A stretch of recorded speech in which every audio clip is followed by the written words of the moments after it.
left with more questions than answers. That's right. That's right. Okay. So maybe at some point, um, we can listen to Dolores Cannon, and it is the end of the chapter. And maybe we can just do that, uh, not, well, we'll figure this out. Well, we have Set City joining us. Yay! Good. There she is. Good. Okay. So, shall we tune in? Let's. And there's Gian Das Prem. Okay. So let's put our hands together. Breathe. Inhale. Om Namo Gurudev Namo. Please talk. Om Namo Gurudev Namo.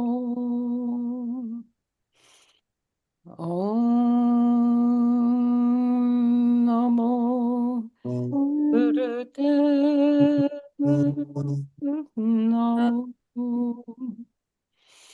Adgare Name, Chikagare Name, Sadgare Name, Siddhigare Name, Adgare Name, Chikagare Name, Sadgare Name, Siddhigare Name, Adgare Name, Chikagare Name, Sadgare Name.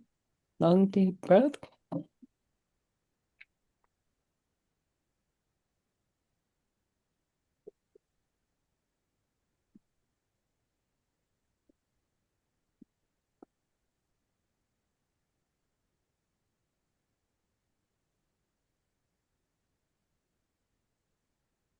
Okay.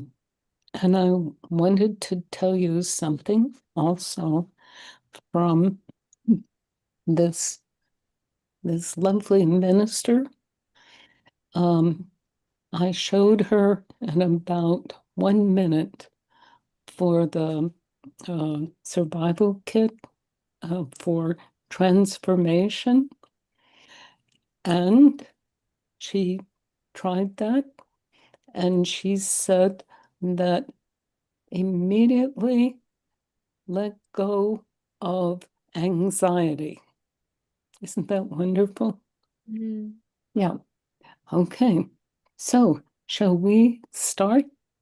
Yeah. Do you want to read the cue that you sent? Yes. Okay. Oh, Let's make it a little bigger. yeah. That would be good. All right. Great. Dear Okay. light workers, if you have forgotten about your terrible feelings, what happened when Yogi Bhajan lost us from our emotional direction? Anyone who has had difficulties from your spiritual groundings that might have happened from your loss, from your universal core, many of those who felt big parts from your mind, body, spirit, and soul. Such tremendous grief may have been felt by yourself when you were trashed from your precious truth. Now we are realizing that Christians might be having their own hurt and grief and rending from self.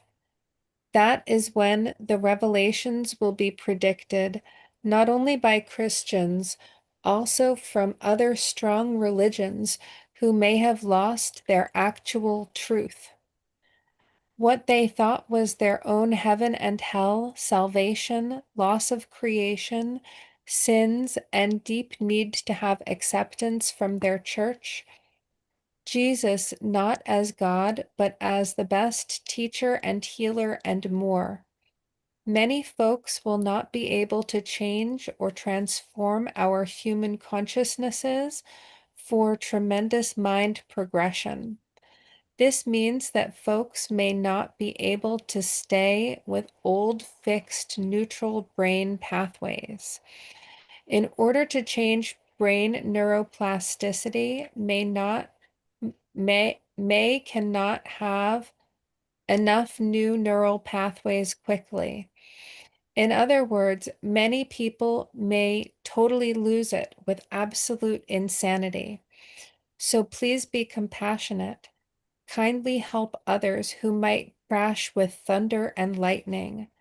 Please don't try to tell those untruths, but instead simply find their personal difficult problems, such as grief, from others. According to the Kubler-Ross model, those experiencing sudden grief following an abrupt realization, shock, go through 5 emotions: denial, anger, bargaining, depression, and acceptance. Rather than trying to tell others, instead use our healing ways such as meditations from the survival kit, Kundalini yoga, heart breath, CNR, consciousness, no reality. Don't try to force them. Instead, you may have lots of heart breath, loving hugs, and also might sweetly and truthfully talk with them over and over again to understand what truth might happen. Perhaps feeling deep forgiveness, but not from your thinking self, no everyday self. Use frequency of forgiveness while using heart breath. That heart breath was taught to Siri directly from Jesus. I remember that Yogi Bhajan said that if someone is freaking out, then make them use stretch pose. But I could not figure out how to do that for someone is going nuts. Yikes. Now, as you see this video during the times of letting go of all religions, then we might also see the ETs. OMG. And of course, seeing the continuing politics, no laws, lots of other mental difficulties, plus earth harsh situations, having the 5th dimension within us. Although our ETs are pure, loving, and fun, as well as understanding about true God, so this might be the most incredible and outrageous time in our earth since the end of the Atlanteans, when we are using our most important times to use our greatest jobs for our light workers to help not only for ourselves, but also for others. Keep up with kindness and strong love with all of us, only by listening with soul, with our own knowing, and continuing to change ourselves for our Aquarian shift in order to help with the whole human earth evolvement. Breathe. So here's the link for the video. Siri Gian is going to put it on her screen. We'll watch from 4 minutes to 41:35. And I'll send this message out to us by text so you can. Oh, Oh, go ahead. waiting room. Hold on one second. Oh, let's let Jagat Guru in. And then, okay. And then our meditation today is CNR, Consciousness No Reality. We'll do 1 minute of heart pumping, which is heart breath and breath of fire layered, and 5 minutes of Consciousness No Reality, which is strong heart breath, belly breath, nose inhalation for 6 seconds, nose exhalation for 6 seconds from out of your heart center. Slide from fear, let go from any of your nasty, old, difficult stuff. No reality, no thinking, no everyday self. Only feel, just be light. And then we will spend 2 minutes to become awareness and understand what happened from everyday self using our notes. Then listen and share. Lots of love from Siri Gian. Are we good? Yeah. Yay. Yeah. Okay. Oh, look at there. Good deal. Good. Jagat Guru, your angel. Okay, so for share.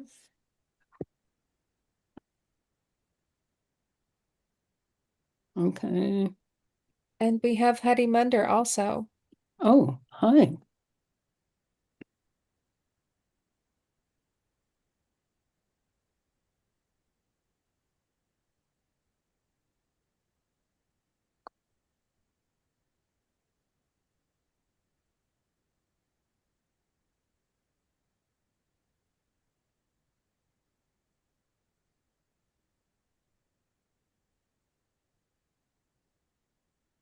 So now I'm going to ask.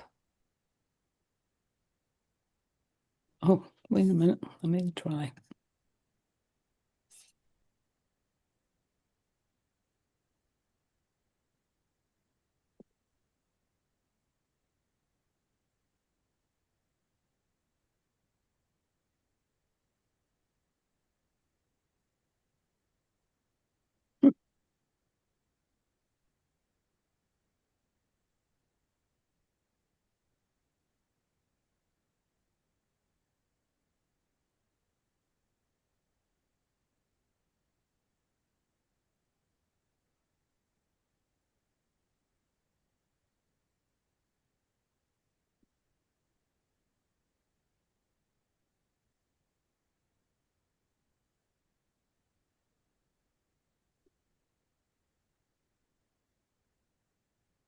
Japa Saraswati.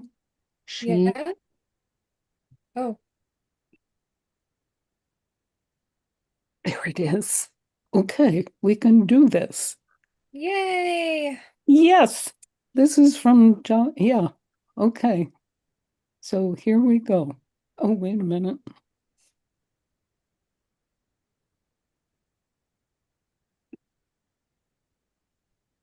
Miracles or resurrection. Instead, it preserves secret sayings. Sayings that suggest the kingdom of God lies not above, not beyond, but So, within. I'm sorry, voice that cuts excuse through- me, we don't. So I'm not, oh, wait a minute, I know what's going on.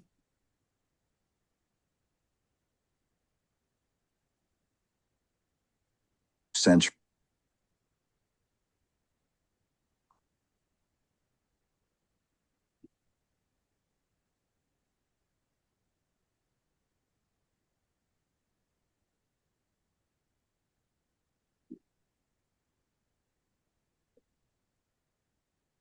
Hmm.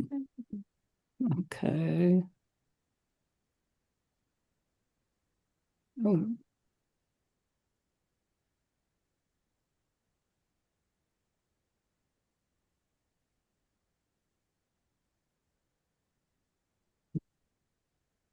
What's going on, Siri Gian? I'm trying to figure out how to get the video through the YouTube through Zoom.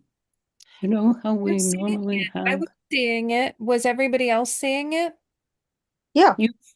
Yeah, Oh, we you were do? seeing it. Yeah. Okay. That Okay. was working. So just bring it up again and let's watch. Okay. Good deal. Thank you. Speaks from one passage. Split a piece of wood and I am there. Lift up the stone and you will find me. What would that mean for a church built on hierarchy, mediation, and obedience? A gospel that tells believers they do not need priests or popes to reach the divine. Siri, The Gian, thought can of you God is pause for a already sec? inside them. Push your space bar.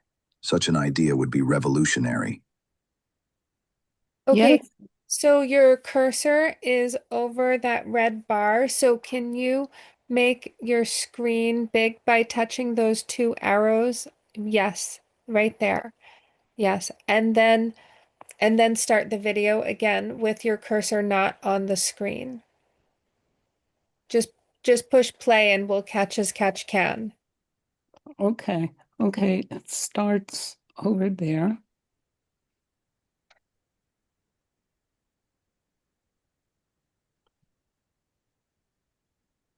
Okay. So let's see. Begin. And even then, they cannot wander freely. They cannot browse shelves like one might in a normal library. They must submit precise requests months in advance. And when permission is granted, the documents are chosen for them. Why? Why would a church devoted to truth guard knowledge with such obsession? Why hide history from the very people it claims to guide? Perhaps the answer lies in what waits inside. Whispers tell of manuscripts that contradict the very foundation of Christianity itself. The so-called lost Gospels. These are ancient accounts of Jesus that never made it into the Bible.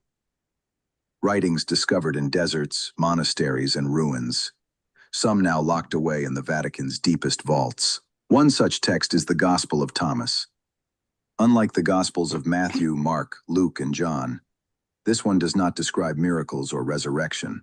Instead, it preserves secret sayings, sayings that suggest the kingdom of God lies not above, not beyond, but within. A voice that cuts through centuries speaks from one passage. Split a piece of wood and I am there. Lift up the stone and you will find me. What would that mean for a church built on hierarchy, mediation, and obedience? A gospel that tells believers they do not need priests or popes to reach the divine, because the spark of God is already inside them? Such an idea would be revolutionary, perhaps even dangerous. Another text, the Gospel of Mary Magdalene, paints a startling picture of Mary not as a passive follower, but as the disciple Jesus trusted most. In one passage, she comforts the apostles after the crucifixion, revealing teachings Jesus shared only with her. But her authority is challenged by Peter himself. Could this be the first record of a power struggle that shaped the very foundation of Christianity?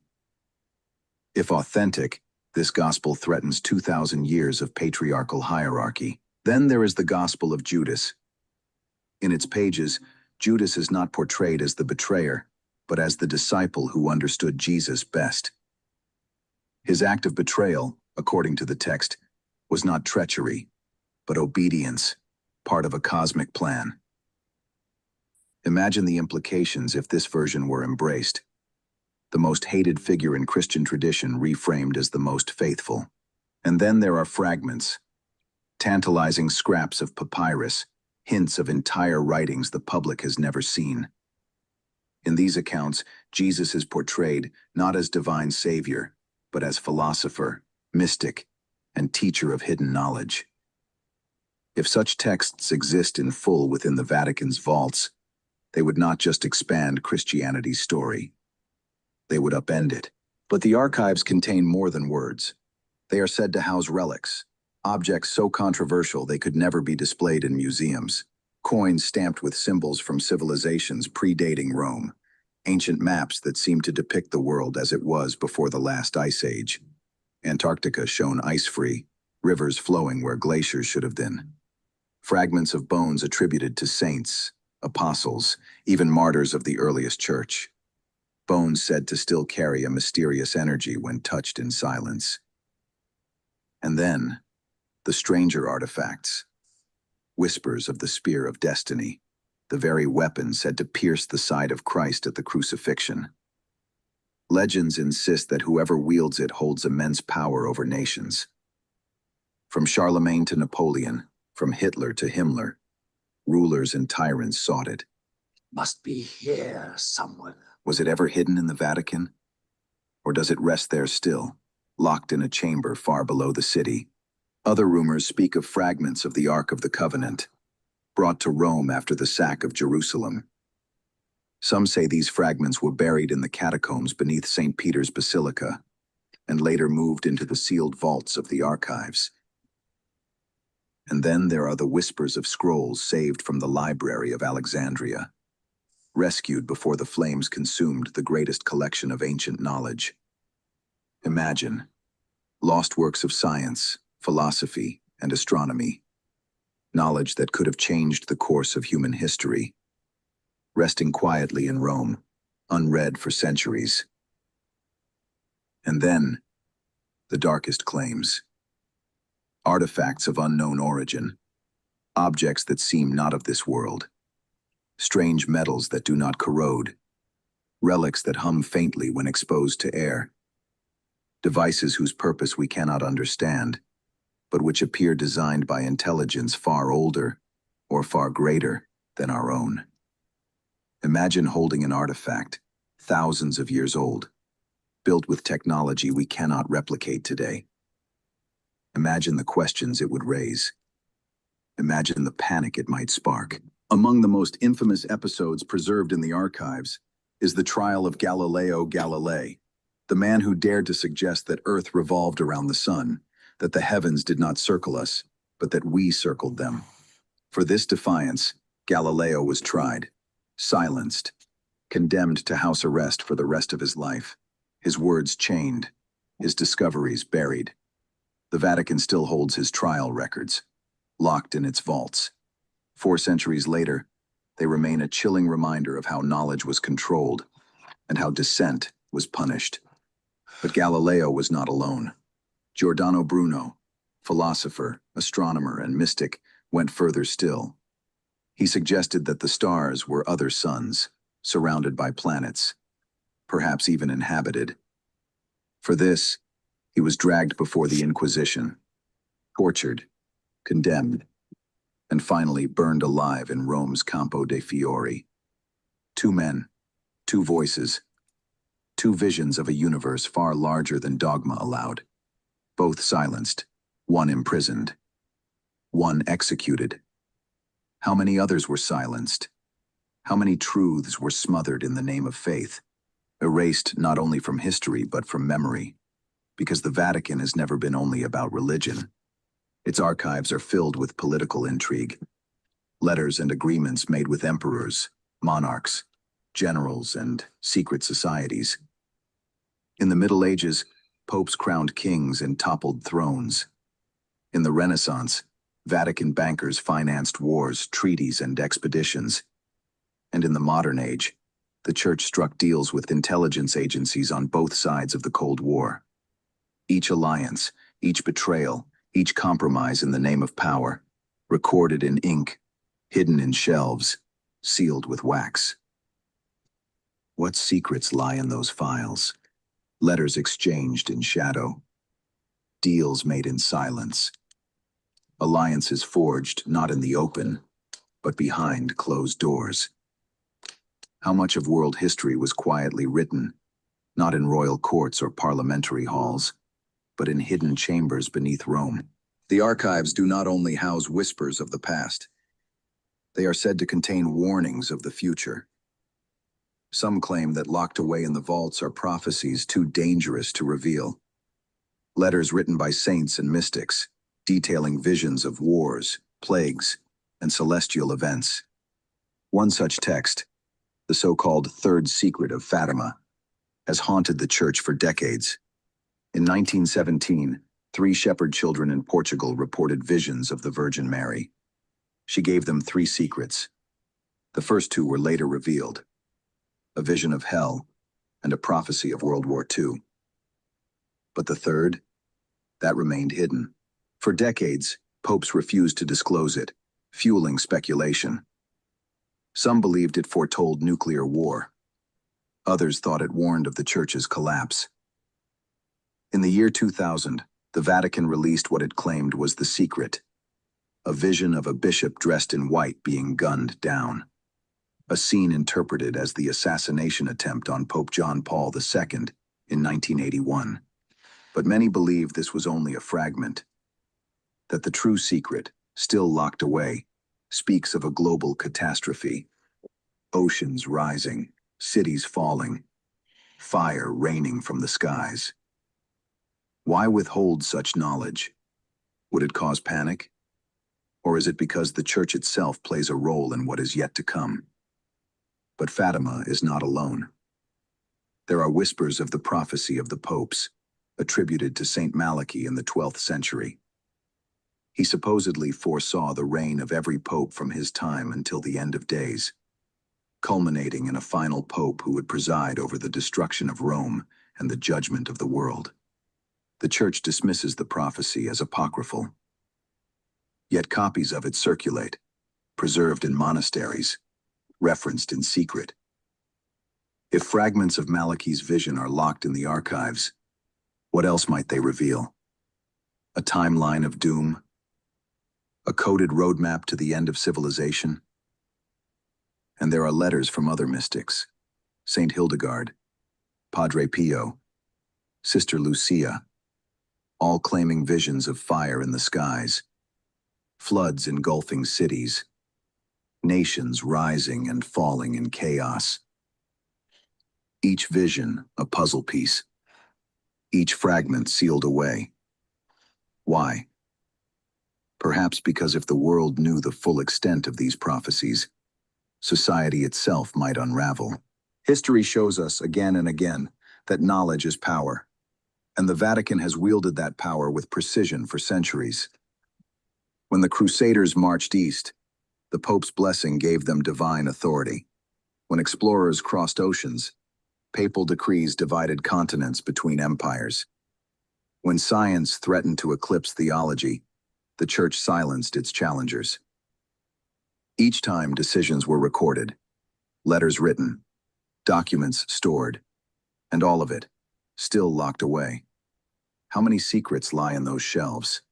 How many discoveries were hidden, not because they were false, but because they were too dangerous?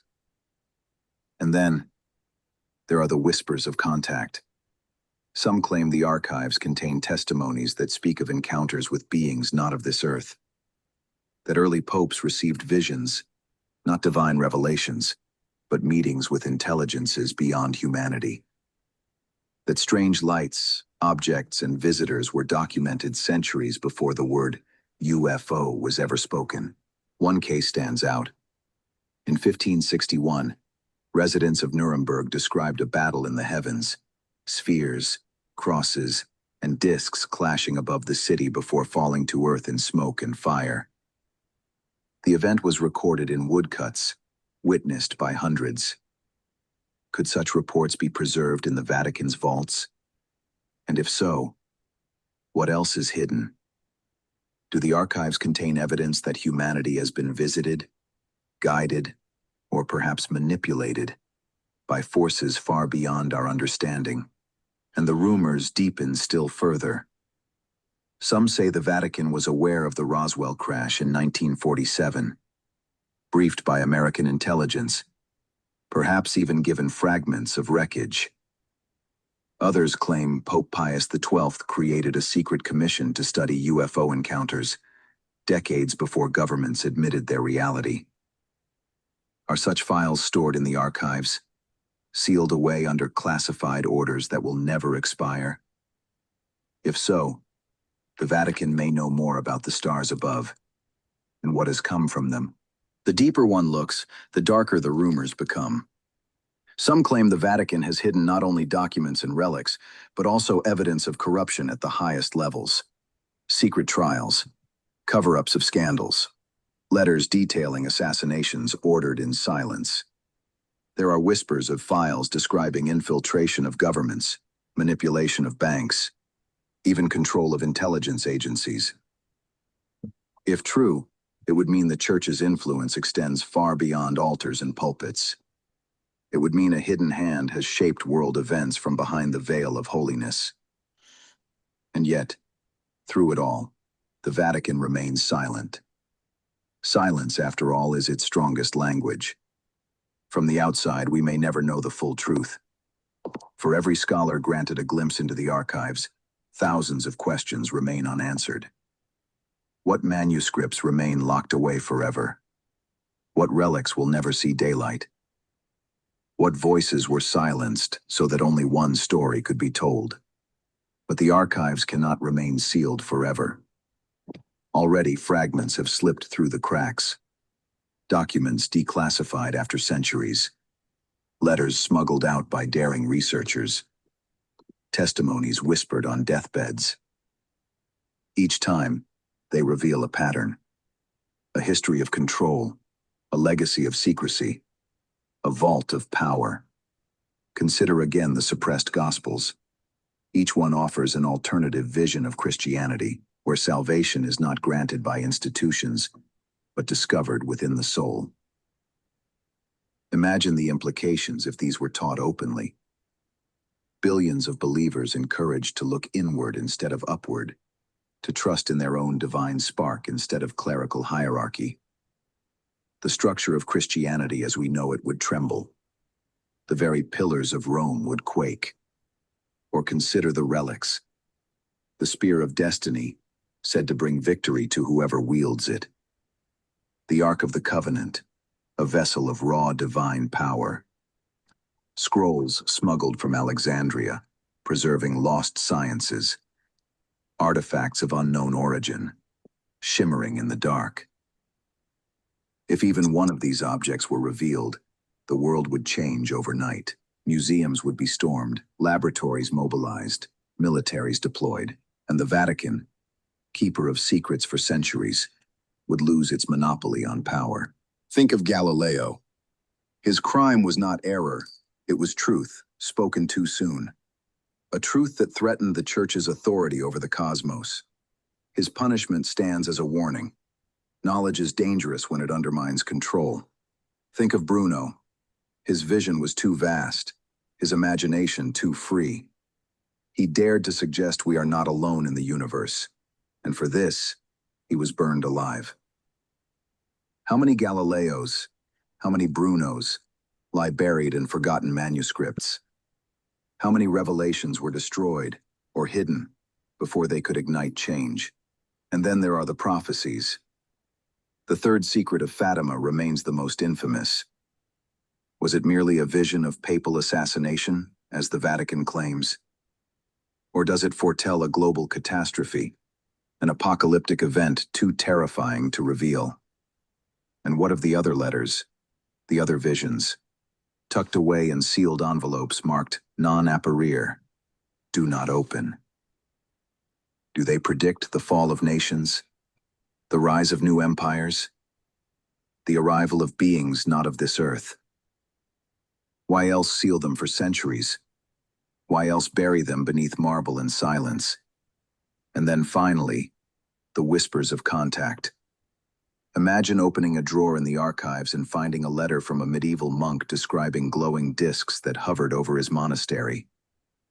Imagine a report written by a Renaissance pope detailing a visitation not from angels, but from luminous beings who stepped out of a craft of fire. Is it fantasy? Folklore? Or testimony preserved, then buried, because it contradicted the story humanity was meant to believe? If the archives do contain such evidence, then the Vatican holds not just the history of Earth, but the history of our place in the cosmos. The archives may also guard knowledge of ancient civilizations, Atlantis, Lemuria, or cultures erased in floods and fire. Some believe manuscripts exist that describe pre-flood kings who lived for centuries, technologies of resonance and light, temples powered not by fire or wheel but by sound and vibration. Could the Vatican be hiding the missing chapters of human history? Chapters that prove we are not the first advanced civilization, but merely the most recent. If true, the entire story of mankind would need to be rewritten. Through it all, the Vatican remains silent. And silence, in many ways, is the strongest language of all.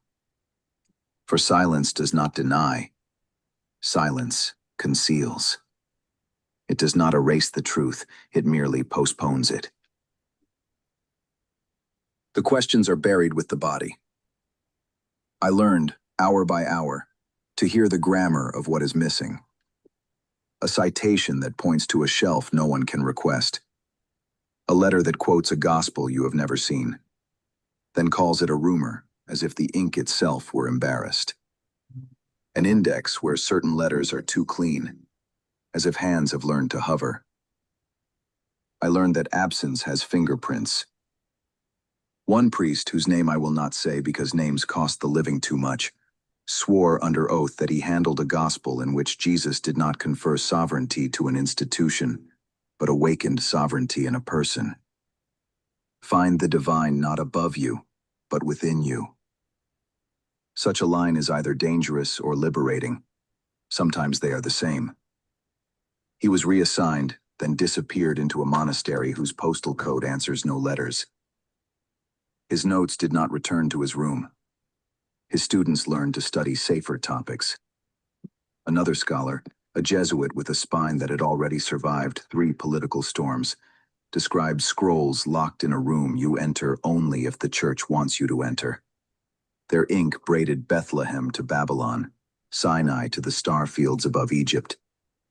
Not a plagiarism of the faith, but a genealogy. The cross, in this telling, did not rise in a vacuum. It grew in a garden older than any single creed. He wrote the connections. The connections were called heresy. His passport acquired an exile stamp. His library burned without witnesses. These are not pub rumors. They are depositions that vanish.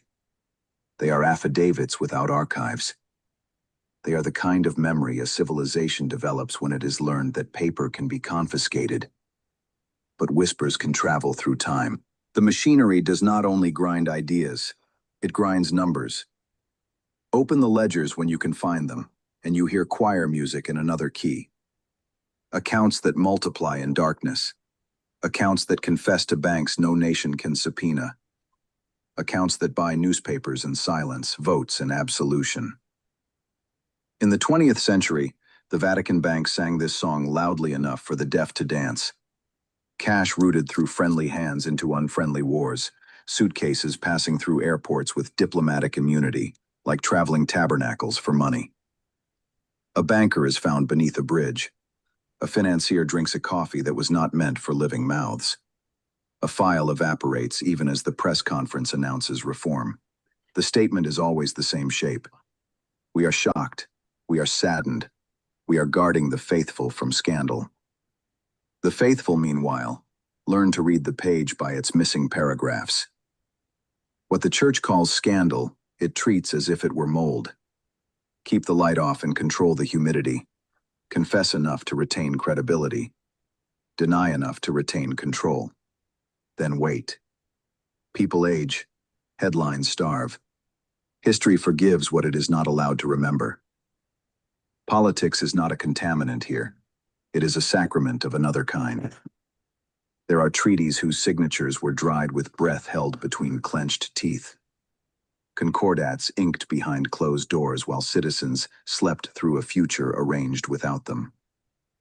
There are files that hold the church neutral in wars for public consumption, while privately adjusting the levers that protect property and privilege.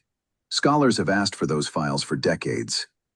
The answer is an elegant shrug that has lasted longer than nations. And beyond the financial and the political flows the river most people prefer to call myth until it stains their shoes. The supernatural. I expected piety and polemic. I found reports that read like case files from another species. Exorcists who claim nights where voices spoke from human mouths in languages no university can map. Voices that did not call themselves fallen but foreign.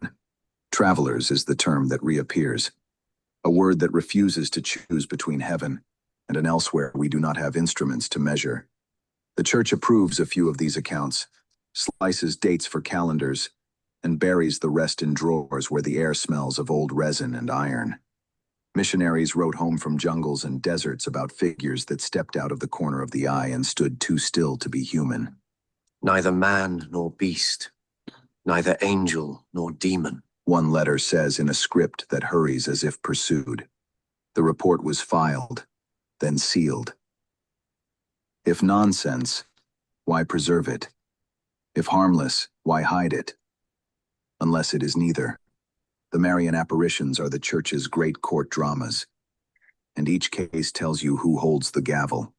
Some visions are crowned, pilgrimages, candles, medals, a sanctioned heaven. Others are placed in a file that will be opened on a date no living witness will see. The Secret of Fatima was an envelope that lived longer than many of the children who asked about it.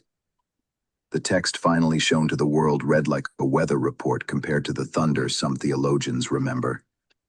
A prophecy reduced until it could be worn like jewelry without burning the skin. 1,000 hours teaches you to stop asking whether all of this is true.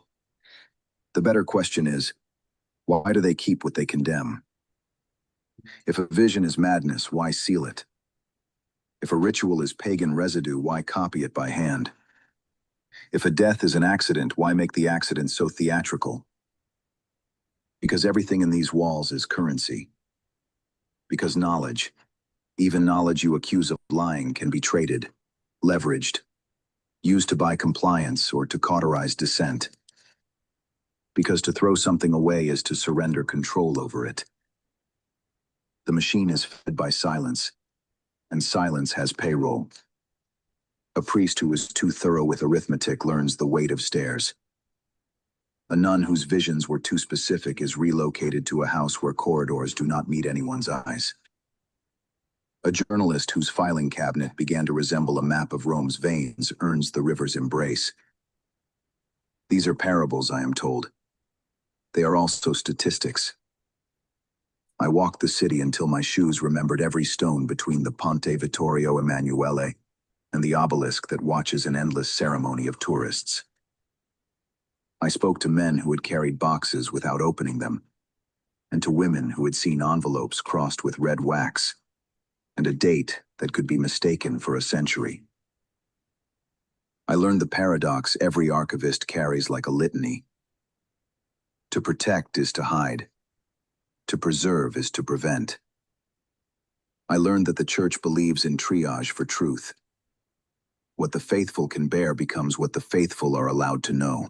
But there are rooms even time will not open.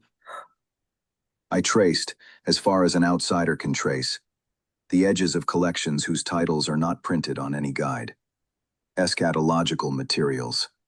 Warnings gathered like winter wood. Letters from saints who wrote in code, because their confessors had warned them that prophecy is a crowd you cannot control. Reports from astronomers in cassocks, politely noting the existence of lights in the sky that behaved like questions you could plot on a chart. Minutes from committees convinced that God is not the only subject who prefers clouds. The cost of this curation is not only paid by those who die, it is paid by those who stay. A pope who suspects he is king of a country within a story. A cardinal who knows that his promotion was bought with a vote he did not cast, but did not stop. A young seminarian who enters with fire and learns, one memorandum at a time, that fire is only welcome in places where incense covers the smoke. Slowly, the institution teaches its brightest that the safest truth is a managed one. Still, light leaks. That is the nature of light. A footnote survives a purge. A widow keeps a copy in a biscuit tin. A scholar remembers the outline of a map he was not supposed to study and recreates it on a napkin across town. A priest loosens his tongue in old age because the clock has taken his fear and left only the appetite to be clean. These leaks do not drain the ocean, but they make a sound. And once you have heard it, you recognize the sea in every silence you meet. In those 1,000 hours, I made a habit of returning, night after night, to the same square where pigeons enact their small, secular liturgy, and where, if you stand very still, The wind will carry the faintest murmur from 100 languages. I would look up at windows like closed eyes and imagine the rooms behind them. A table, a lamp, a file that says to be opened in a year, when everyone who could be hurt is already gone. I do not know if mercy dictates that delay, or calculation, or both. I do know that the church's resolve is older than the cobblestones, and that fear, when it dresses like prudence, passes in any procession. What then do we do with a church that can hold genuine holiness and genuine horror in the same hands? We do not flatten it into a cartoon villain. Cartoon villains do not last 2 millennia. We do not excuse it into a cartoon saint. Saints do not need vaults. We learn the shape of its self-defense. We learn the taste of its fear. We learn that institutions, like people, will lie when they believe the lie prevents a greater harm, and that the definition of greater harm is always written by those who keep the keys. Sometimes, in the testimonies, a softness breaks through that makes the whole edifice harder to hate. A Monsignor describes a night when he carried viaticum to a dying journalist who had pursued the bank and the lodge and the bridge. The journalist took the wafer and whispered a name. Kriya. The Monsignor wrote the name in his pocket notebook and later tore out the page and burned it because he wanted to continue sleeping. He cries as he writes this down years later, and you realize that his job was to be a man before it was to be a function. The archive keeps his letter. The archive keeps the habit that made him burn the page. Other times, mercy belongs to the stranger. A security guard at a side gate sees a woman arrive every Friday with flowers. She leaves the bouquet on the step, not inside, never inside, and crosses herself and goes. After months, he asks why. "My brother is in there," she says, and points not to a chapel but to the offices where paper lives. Not his body, his file. The guard does not laugh. He opens the door and takes the flowers inside and sets them on a windowsill that faces the square. The woman never asks again. The flowers keep arriving. Someone has learned to treat paper like a grave. There are darker admissions. An exorcist, writing in a hand gone crooked with fatigue, describes a night when the presence in the room called itself by the name of a star. Not fallen, It said. arrived. He writes that the thing spoke in an Akkadian he could not have learned, and in a mathematics that did not resemble numbers. He writes that when he mentioned a certain office in Rome, the room grew the temperature of a meat locker. He writes that after, he dreamed in geometry for a month, and that he will never speak that name again. His report lives in a file whose title is an abbreviation that makes theologians frown and astronomers shrug. If the first episode opened the vault door enough for us to see shelves, taught us the cost of looking. The cost is paid in funerals without questions, in promotions without explanations, in files that choose their readers rather than the other way around. It is paid by families who learn to say the word accident like a prayer. It is paid by the faithful, who are asked to trust the gardener who prunes the tree of knowledge so hard that fruit becomes rumor. You may ask me, now that the 1,000 hours are spent, what I know. I know this. The Vatican is not only a church. It is a narrative machine. It edits miracles and manages scandals. It curates the supernatural and standardizes the sublime. It believes not only in God, but in sequence, in release dates, in the belief that truth is medicine, and medicine must be dosed. It has practiced this belief long enough to confuse it with virtue.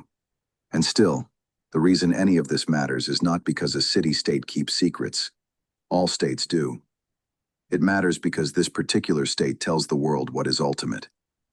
It instructs billions in the care and feeding of the soul. If its silences are necessary, then let them be acknowledged as wounds, not virtues.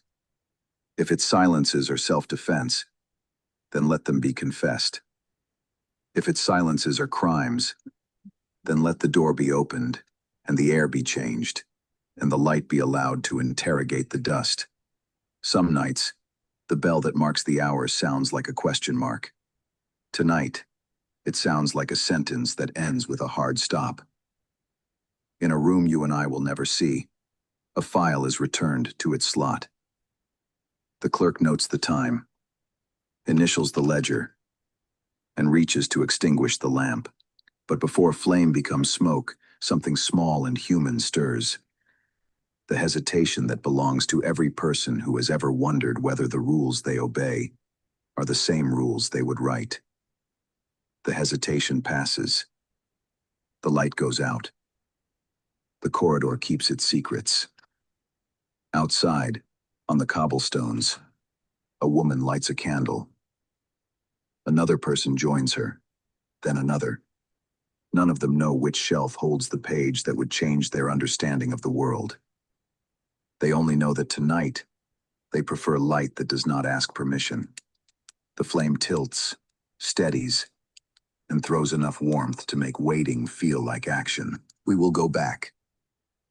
Not with torches and not with rage, because torches scorch and rage feeds the machine it opposes. We will go back with questions sharpened by patience. We will go back with names rescued from footnotes. We will go back with the insistence that prophecy is not terror if it is shared, and that secrets about endings belong to the living. We will go back because the faith the Church guards is not only its own. It belongs to every person who has ever woken in the night, afraid that the story might end in silence. We will walk the corridor lined with dates no one alive will see, into the prophecies folded and refolded until the paper cracks, into the stern paragraphs that warn of shepherds losing their flocks and cities losing their saints, into the letters that describe not creation, but collapse. We will ask why a church that believes in resurrection treats certain deaths as if they were contagious. We will ask whether a secret can be holy. We will ask whether the end is a file or a dawn. For now, listen. The river keeps its own counsel. The statues keep their poses. The guards keep their rotations. And somewhere in the warren under the palace, a single page waits with a date that will arrive whether we watch or not. I do not know what the page says. I know only that time will read it aloud, and that the voice will not be the one that sealed it. The bell tolls once more. Rome exhales. In the square, a child asks a mother what the candle is for. For truth, she says. The child nods, as if truth were a person who might pass by and need a little light to find the way. Perhaps that is exactly right. Perhaps all our hours, mine in reading, yours in listening, are just the act of keeping a flame alive until the door opens from the other side. And if it does not open, then the flame will do what flames have always done in the presence of locked rooms. Grow patient, grow steady, and keep showing where the seams are. Before we part, remember that secrecy is a poor substitute for holiness. Holiness is bright. It survives scrutiny. It welcomes the hand that lifts the veil. Secrecy demands darkness and thrives on fatigue. If the Church's task is to make the invisible credible, then its courage will be measured, not by how well it hides what terrifies it, but by how clearly it can speak when the terror is named. That is the courage we will ask for in the days ahead, from Rome, from ourselves, from anyone who claims to keep keys, to risk light. We've seen is not the end. Every locked door leads to another corridor. Every silence hides another voice. The deeper we look, the more the shadows seem to move. The story deepens into mystery, forbidden wisdom, and secrets darker than these walls were ever meant to hold. Okay. Okay. So now, Aagia Pal. Excuse me, Siri Gian, would you click the end screen share and then I'll start screen sharing the images? Sure. Yeah. Okay. Yep, I'm getting it. Thank you. Thank you.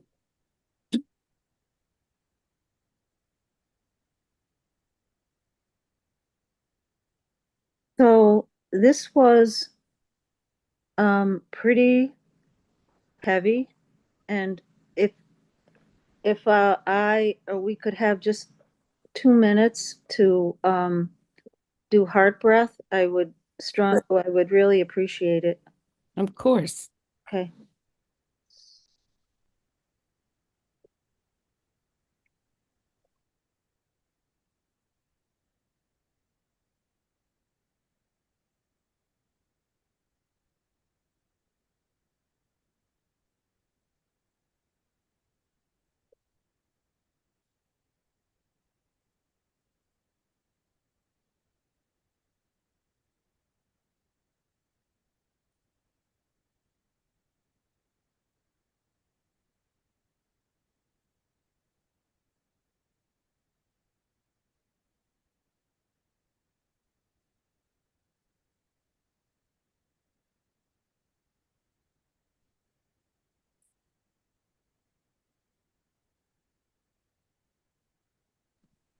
Okay, thank you.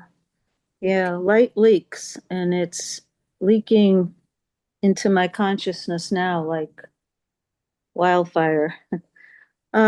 Okay, so let us do the meditation for freaking out. Oh, no, sorry, for preventing freaking out. Uh-huh. So what it will do for you, this is from the survival kit, written on June 7th, 1976. So this meditation will alter your energy by changing your nostril breathing. You can't get out of your body, but you can change its energy. If you are thinking something neurotic and find out that you're breathing through your right nostril, start breathing through your left nostril instead. This will change your energy from Agni to Satali, from fire to cool. If you are irritated, very depressed, in a weird mental state, start breathing from the right nostril. In 3 minutes, you will be a different person. This ability to change nostrils in breathing should be taught to your children within their first 3 years. Exercising this ability can prevent nervous breakdowns. How to do it? So we sit in a comfortable, easy pose, meditative posture, elongate the spine straight. Interlace your fingers with your right thumb on top. Place your hands at the center of your diaphragm line, touching your body. Close your eyes. I usually close my eyes and look up at my third eye, but it doesn't say that here. So close your eyes, concentrate on your breath at the tip of your nose. See from which nostril you are breathing. Within 3 minutes, you should know. Then change it. If you are breathing primarily through your left nostril, consciously change to your right nostril. Be sure to keep your shoulders completely relaxed. You should have a pressure at your hands, but none at your shoulders. And so practice changing this breath back and forth for as long as you like. 31 minutes is a good time. So we will do this for 5 minutes. And when you, as always, hear this singing bowl, it would be at the end of our 5 minutes. Okay. Aagia Pal, Yes, ma'am. I have a question. Yes. Put your fingers together. Yes. Now, what we normally do for alternate nostril, that means to use your fingers. And No, well, it doesn't call for that here. exactly. Yeah. So, are you saying that we're just using that from the mind? I am, and it's hard. I've been practicing that, and I still find it very challenging. But yes, so to try to be aware of which nostril we're breathing from. It may take a while, I think, to really master this one. Gotcha. Thank you, dear. You're welcome. I'm so spaced out after that video. Okay, so anybody have any questions? I have a question about the thumb position. Did you say are the thumbs side by side or are they crossed? No, the right thumb is on top of the left thumb. Thank you. Yeah, it's not, I had to figure that one out too. So, But I have a question. yes. It's hard to figure out which is on top unless you know which pinky is on the bottom. Oh, good. So it's your pinky on your left hand Hmm. is on the bottom. Aha. Oh, that's excellent. Now I know how to explain that. Yes. Everybody got that? Pinky, left hand, pinky on the bottom, which allows your right thumb to be on top. Mm. Got it? Okay. And so we just use a little bit on the left side and sometimes on the right. Is that true? Yeah, we'll just breathe maybe for a minute or two and just try to notice which nostril you're like majorly breathing from. And then try to breathe through the other nostril. And then go ahead and alternate. Does that make sense? Yep. Okay. So, And then, oh, the other really important thing is I know my shoulders tend to come up and contract. So just allow the shoulders to relax and come down.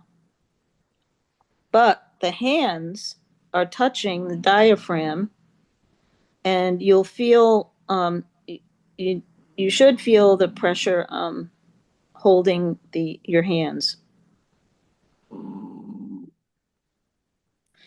Okay, so let's begin now.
And please inhale and exhale.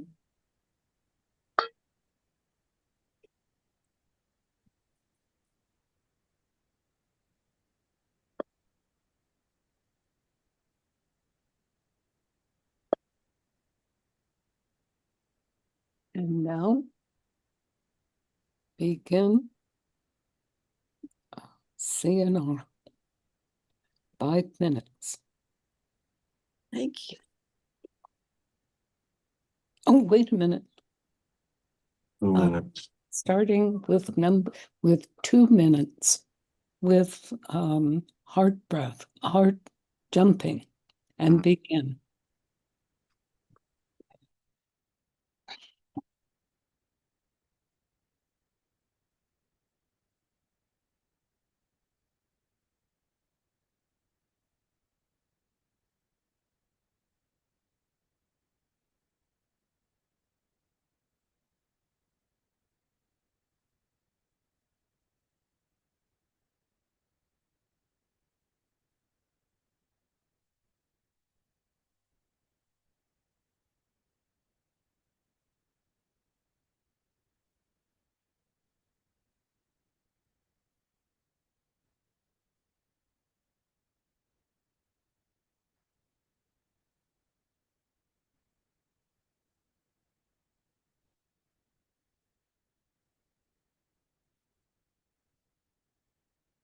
And then we had 1 minute, and now 5 minutes for CNR, and begin.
Inhale.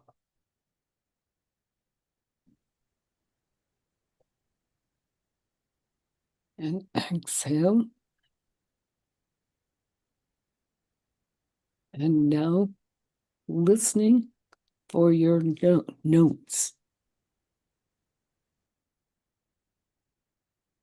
2 minutes.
Inhale.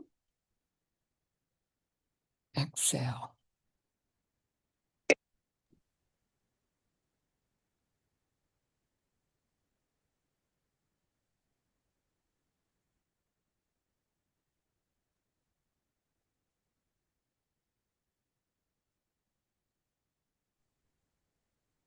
Aagia Pal, are you ready? Yes, more or less. So a lot happened for me. This was huge. Did not expect it. Where to start? So when this first started, I'm saying, I don't believe this. What is this? No, I'm just not believing this. And then I went into the space of, oh my God, the Epstein files. And I was shown Epstein files carved in, strangely enough, in stone with all these uh, hmm, lines coming out from them.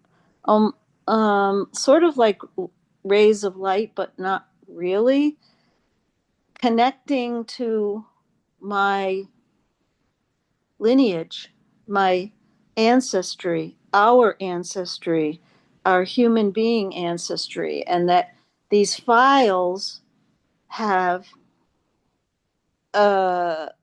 endless uh, rays of connection coming out from them. And at that point, I asked Baba, and I've been asking Baba, in the middle of the night for help to navigate what's really in the depths of what's going on. And apparently he's been holding the gate closed for me. And what I heard was that I was ready to get, to receive, to connect with Pleiadians, to allow Pleiadian contact. And I said to, so I just welcomed my brothers and sisters from the stars, and I said, I am heartbroken to have to be, almost crying, to be a part of all of this human frailty and corruption and silence and control. And I'm like, I've kind of been oblivious for quite a while to all of this. And now so I said to them, now it's seeping in. And now, well, just listening to this, and I trust that if Siri Gian put it up there, it's true. So I'm listening. And, the whole idea is that, the river keeps its own counsel. And so so the side through the years. So I said to them, I am just so disgusted to be connected, but yet I am, because I'm human. And what I heard was that what I heard was this human corruption, weakness that's all pervasive, like it's a part of us. And what I'm here for is to hold the truth, to be a truth teller. And I was told that it's, yes, painful now. I'm like, I tell them, no kidding. It's, it's really, I guess I chose this. I guess I said yes, but this is not a trivial thing to be a truth teller. And then I was told is that it's just the tip. I'm just being now birthed as a truth teller. And that's the most important thing, or action, or purpose of my existence here, and my connection with the Earth Mother. So that's the most important thing. So I breathed a sigh of relief, of acceptance, I guess you might say, and a bit of since it was a bit of an opening that I was allowed to have with the Pleiadian sisters and brothers. I always have wanted to connect with them. So so I was grateful. I thanked them. I thanked Baba. And there's some kind of an oath they wanted me to take about, it was, I have to go back and really ask again, but it's something about, you know, what it said there, secrecy is a very poor substitute for holiness. And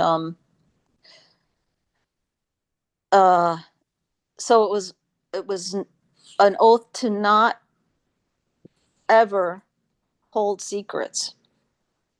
And because the silence of holding the secrets is, obviously going to hide any voices that need to be heard. So I needed to promise that I wasn't ever going to be silent, that I would, and then I would be shown and taught how to be a truth teller. There will be instances that will need to tell the truth and to muster up the courage to do so.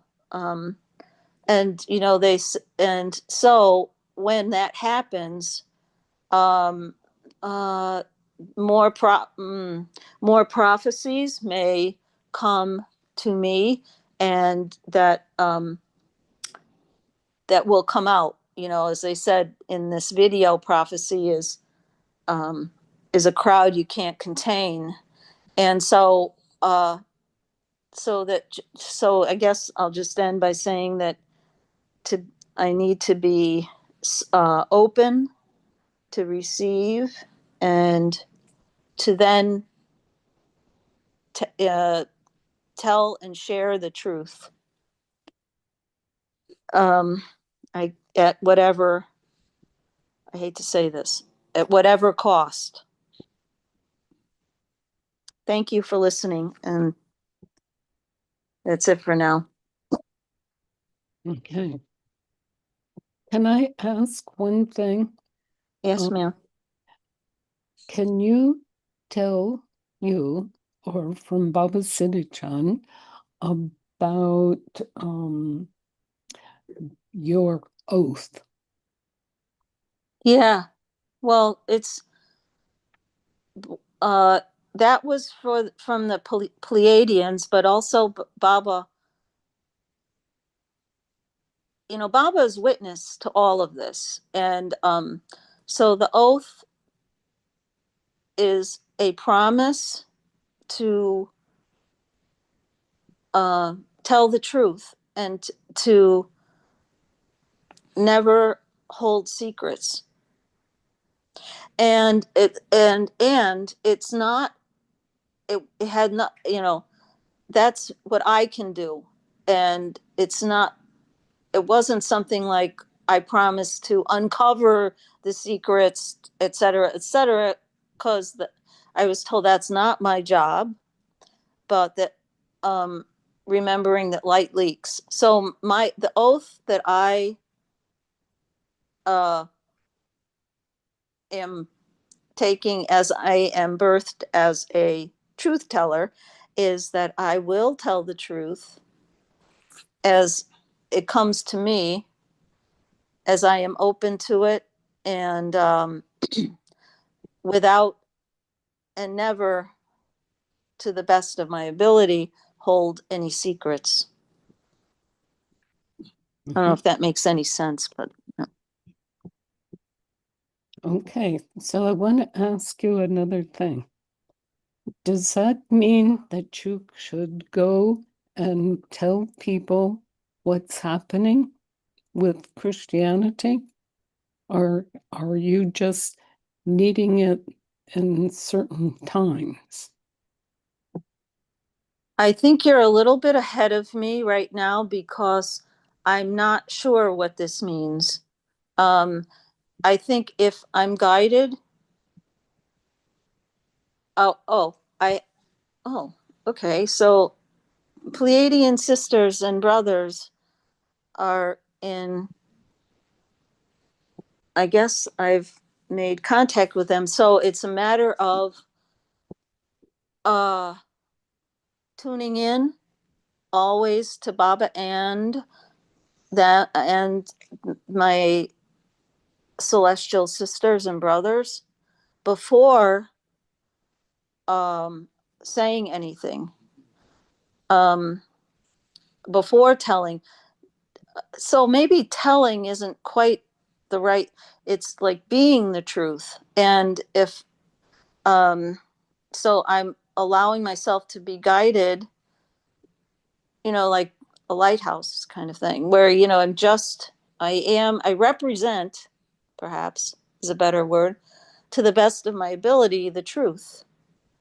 And if that, my initial reaction is no, I'm not being asked to go out and tell all the world what I've just heard here.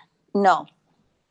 It has to happen with me from me on a smaller scale, and yet it's not clear at this time.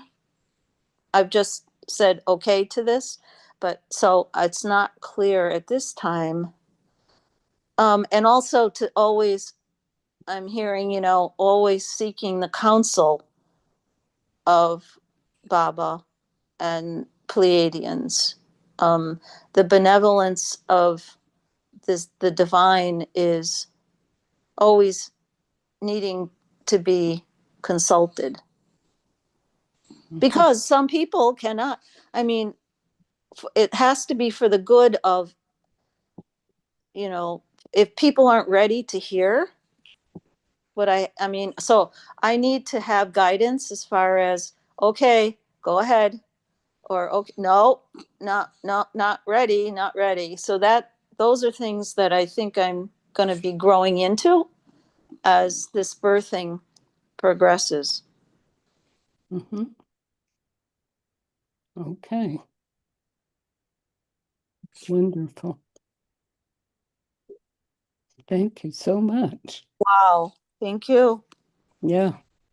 Huh. Okay. So now, Gian Das Prem, are you here?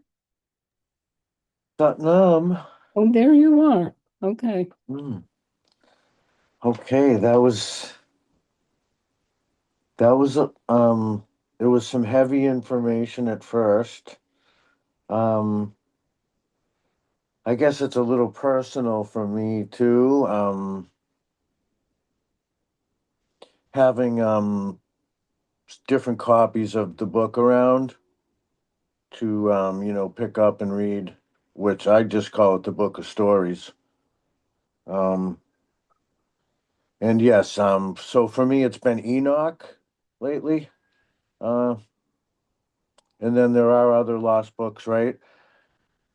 So coming through that, and then the current books, and our readings, our beliefs that we take from readings, which comes through our way of translation, through the recycling of the information that's been left behind for us. It's called the Akashic Records. You can call it intuition, connectivity. So, but the male voice was heavy for me. The way that it is, in the tone that it is spoken. So that's for me to deal with, right? As the same with the daily paper. So we're coming into this truth of the readings and the sayings. So readings come from sayings, which come from ideas through emotions gathered, and I can, in the explanation, it comes into the explanation. So we have the ability to transfer the said word, the written word comes into us. I recently watched a screening for a movie, and they were indigenous prisoners who were, finding their way out of jail for just, in the crimes that were committed, and, part of the story, right? It's, they're all in there, and then this is the information that some of us are holding and some of us are sharing, and then a value comes along to this, a worth sense of holding and keeping. So for the soul, for my soul message through Baba Siri Chand and my other guides are, here we are, right? So sometimes we can be in the physical sense challenged at different situations that we arise through our lifetimes, whether it's through our creation or through the creation of others, through the word and the spreading of the word and the holding of the word through actions. And then we come to our place of where we're here together with species that have dealt with this before, that have it within them, the memory of that change. However, the change comes, whether it's through a migration or it's through an eruption or it's through the water. There's a depth in that explanation that we come along to, right? And then I can say, oh, the Vatican, oh boy, okay, nobody can get in, but yet there's all these things in there, right? So okay, erasing that, like coming back to that surrendering and the erasing of all of the information to which is the truth of how here we are, right? And for me, it's just like the messages do start coming before, and sometimes where within that meditation, 5 minutes sure went by quick, didn't it? That's like 1/10 of it. It wasn't even a tenth of an hour. So that's this part of our system changing through those, that heart beating like a drum that's, from our mom. And here I am. So it was for me, I was just given these words that I'm able to write down, and within the writings of all of these, going back to my notes, I was given a similarity for myself and throughout the ages, that I have taken my notes and I have put them in totes, which I could seemingly put onto boats. Okay, and then that's the putting that out into whatever part of the theory or the seemingly experiential way of going through emotion, right? Which can be in the mudra or the breath or however we're doing it. That heart is beating like that drum is, it just blah blah blah blah blah. It's going at different rates and different paces. So for me, I'm brought to these places when I get to meditations, and then through the mind of trying to push away that, you know, there's sort of an essence there. And I believe it's on the wind, and how now at this time of year, more of us are going outside. We're cooking outside. We're preparing food outside. We're opening our windows. So we're actually smelling that part of that other, what other people are creating, and it's coming into our world through the air and that movement, and it's just so juicy sometimes. And this seems to be a theme of, right, um I'm not crazy about astrology, but you can't deny it, because it's like denying archaeology. In my sense, I'm just bringing this into a new form, a way of thinking for myself, right?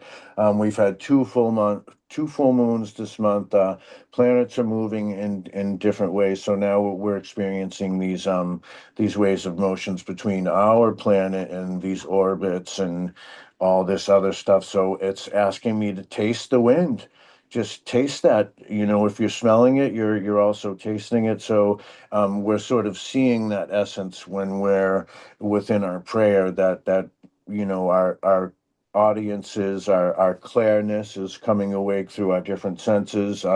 As we're challenged through life, we're focusing on other senses that may not be working the same, right, with the progression of the body, and this system that we're in, this amazing, this body that we have. So coming back to a circle, right, and seeing the essence of the simple circle, and being transcendent within that circle of whether it's prayer that we're doing, and coming into that meeting of the species, right? And I could see myself like looking around from a corner, like peeking out, maybe it's sort of a hide and seek thing, or it could be, it can come into many different forms of this way that we're sort of want to feel protected before we look out at something to see what we're going to see, and being aware that has a wide variation of instances that we have experienced, or new experiences that we will experience, that will come within that instant of learning. And for me, I was it's La Salette, right? It's that moment of abbreviation, or that epiphany that we have, that we can be that part of us within our whole sense, right? And the two kids there, they saw the vision of Mary, right? And I actually went to the La Salette Shrine there to see, and there's Our Lady of Perpetual Sorrow is there, and there's these tears flowing, and there's this beautiful largest set of rosary beads in the world that has water around it, and it's just it's these holy places once again, and I can bathe myself in that memory, or I can go to the pictures with AI now, so we can travel to wherever we want to by AI. That may be one of the better gifts that we have of right going back to everybody has an encyclopedia now, but we're not so sure of who the writer was. So then we can come back into our own creation of that way, right? I mean, there's certain stories that I was, sort of insulted by. I mean, Homer. I guess I was sort of insulted by him because I thought a home is a home, and then we search for our heart, right? And then we find our heart and come back to it. And guess what? He was right about that. So, and it's within the discovery sometimes that we just have these profound, rediscoveries for within ourselves and the reminders that we have moving around us. And then certainly, with if we read the paper, I read the paper, so it's so the things that are being said and the way that they're being said, we can go back to the actor and the director and being casted into a role, and then I don't want to go see this movie. Well, here we are, we're all in the same movie. And the Nirankari, right? We are going to come to that place where we realize that we don't have a weapon when we're within that, that breathing space where time goes away. It does go away. Eventually it does, or it goes by faster to the point where you may not know where it was. I can go back to days where I was at work. Hey, Neil, what time is it? 3:34. Okay. Hey, I don't have a watch on, but I was under that schedule. So you get into this rhythm, you get into this way of knowing that eventually it works, right? Eventually the prayer works, eventually the practice works when we bring ourselves into that way. And, for I wrote down a ton of things that I just can't believe that I wrote them down. And it's just, reconciliation within the entirety of it, the divise pod ami of equality, right? And the give and take within that living of the life, and the French language just keeps coming back because in my memory I just see them as such a, you can only take so much where you stand up and you say, hey, you guys, and then all of a sudden everyone starts running. So let's be careful of how we're saying, hey, you guys, right? Because hey, you guys is hey, us guys, or us people here, the we, right? And there's a song that I've been listening to. It mentions the guru of the light in me, right? Of the light of that I'm bringing forth is the representation of that light that I'm representing that which is already here within me. I'm just sort of bringing it to another level, right? And that's part of for me. It's what did I wrote by? Time goes by quick within a clean shtick, like a comedy routine, right? And it's like a switch that we can open it or we can click it shut. And just coming to that third level of consciousness, right? Within that Christ Jesus consciousness of that willingness to show, just the love, the solution in there, right? Because we all have our explanations through our um experiences, which may seem rough at times, but coming back to that again of that willingness to answer that plea from the self, right? For me, I noticed something in that last statement that it brings a part of me that I can notice too, right? Of coming to that truth of wow, this is who I am, and I can go back into that again and find a way, But for me, it was the truth booth last week, and we can come in and we can explain all of our, maybe what we want to see and everything. And then this week it was a sin bin. Like I can, go to this place and sit down and sort of go through all of the sins, right? Why are there no sins? If there are no sins that I'm committing, then wherefore are the sins that are, from the beginning? So there are no sins if that's, coming back to where we are of that sharing, and that can be a little bit confusing sometimes. So I think within the media, we may be able to find our own truth within that, right? And if it's a part that we're feeling uncomfortable, we can go back to the chakras, right? To within our body, to the physical, scientific way of that moving through, the thoughts and the way. And here we are, it's Mental Health Awareness Month in May. So it's a beautiful thing. And for me, the epiphany is coming through. It can be funny, it can be seen as phony. So epi, there's so many other words that can be put in with that word. And I think it's, if the epi was funny and I thought it was phony, I can turn that epi into a pony, and sure as heck it comes out to be a unicorn, and I'm going to adorn it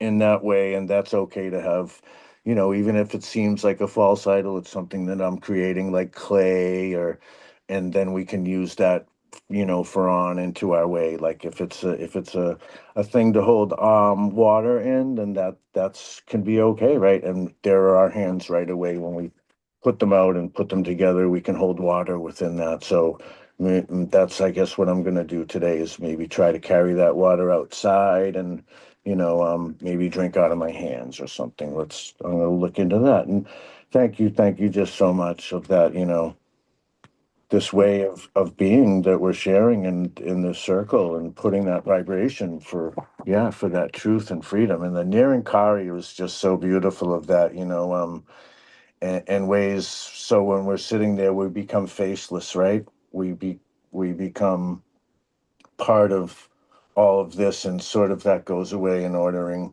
for that part of the body to become more comfortable, parasympathetic, the breathing. And this one for today, as uncomfortable as it may have seemed from my hands, and that mudra, it worked out really well, and I was able to find that comfort spot. And the time just so 31 minutes, I think that'll be nice. Bye, Guru, everyone, and thank you for this love that we're doing our best. Thank you. Gian Das Prem, I want to ask you one thing. The word Nirankar, it's a special word. Are It you is. And I found a lot of liberation there too. okay? Do you remember what the name is for Nirankar? Well, the feeling that it is about liberation, is it not? No, I'm just asking. Yeah. I believe it means the formless one or without shape, derived from Sanskrit roots, near meaning without, and akar meaning form or shape. It is widely used in Sikhism and Hinduism to describe the supreme invisible nature of God. Great. Thank you. And I believe Nirankari may actually be a sect of Sikhism. There is a practice called Nirankari, and that's right, moving into that place, right, where we're actually moving in that time of space, and that, yeah. I think Nirankaris are how can I say, the Gobind Singh's army, I believe. And there you go. Mm-hmm. Because No weapons. yeah, they have tons of weapons because they are in situations where they were died over and over again. Okay. So thank you so much. That Thank was you. great. Way guru. Thank you. Okay, so, oh yeah, Salt City. Hola, chicas y chico. Thank you. I've really enjoyed listening. And thank you for everybody who contributed, like Aagia Pal and Sir Gian, and finding this wonderful video. That my initial response, especially about the role of the Pope and Christianity, created so much fear for me. And I had to really dig in.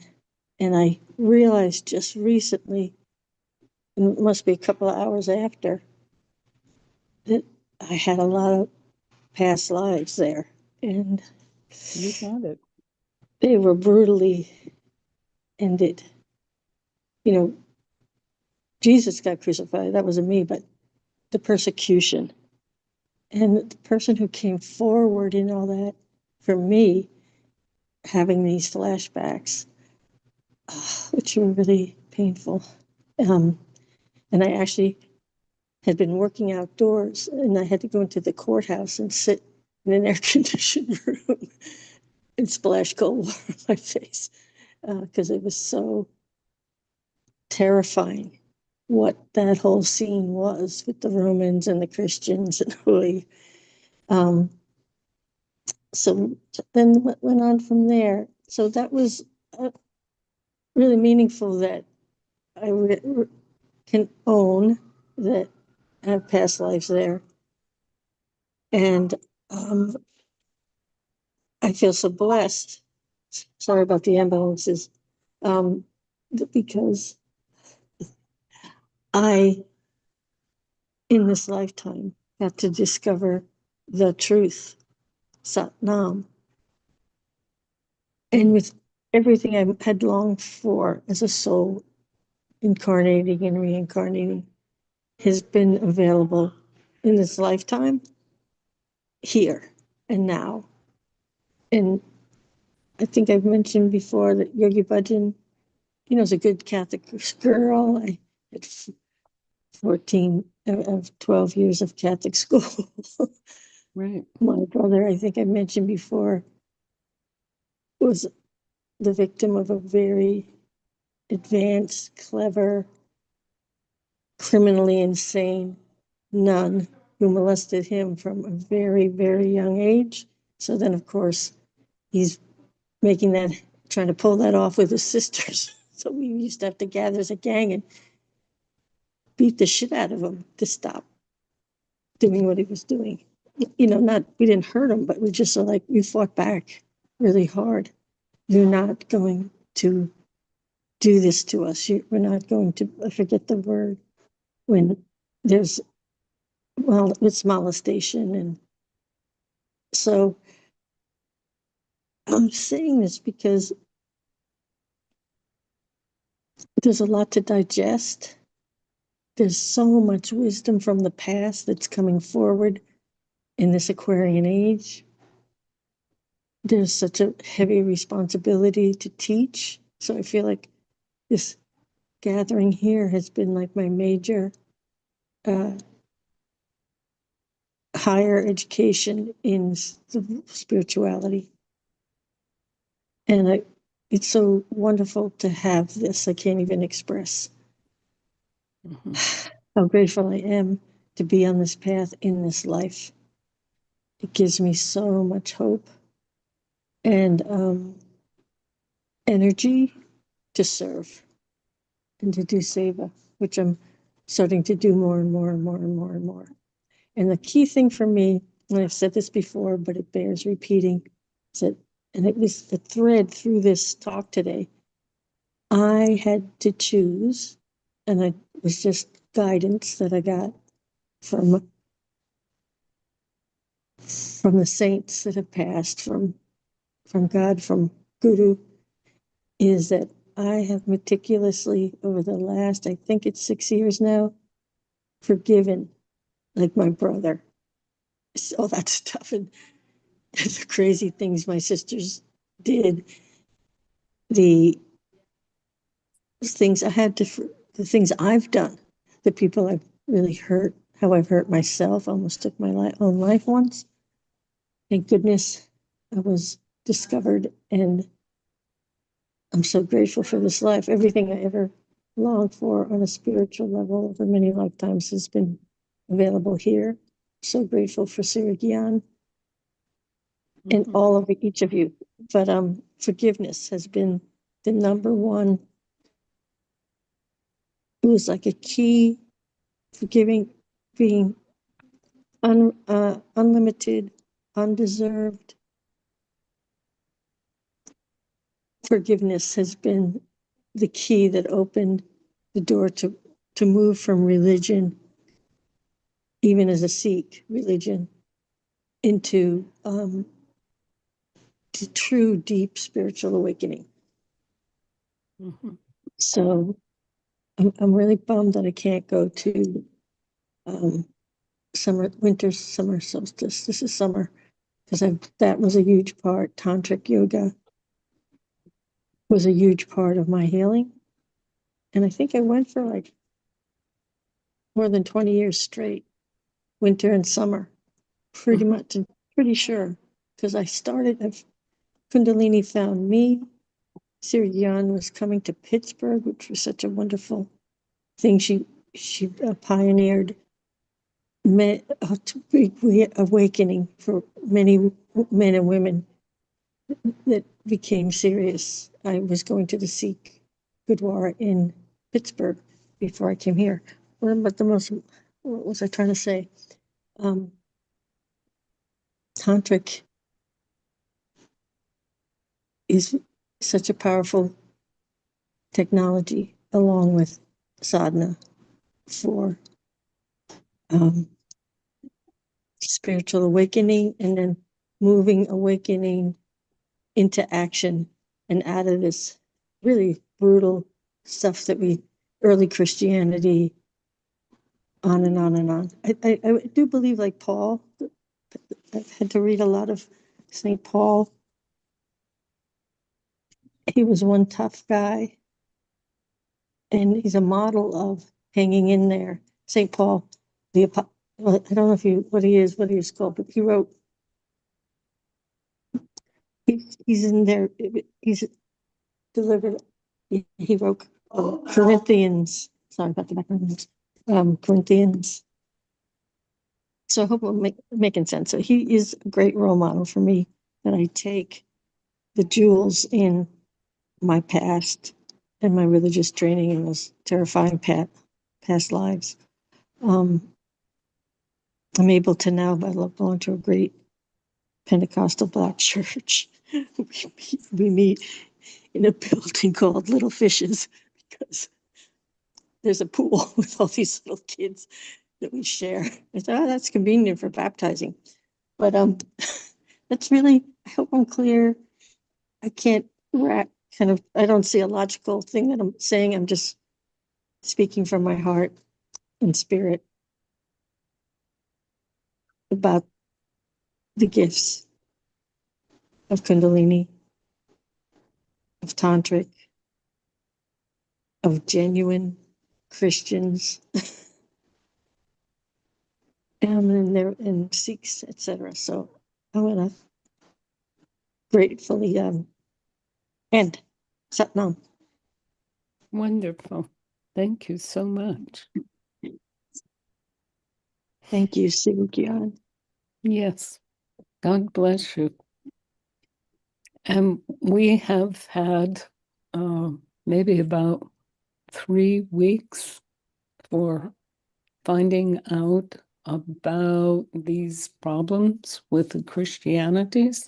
Then at this time, brought it all together. Yes.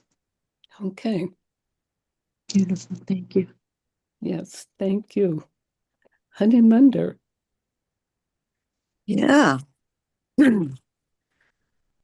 Well, like Aagia Pal and maybe Satsuri, I found these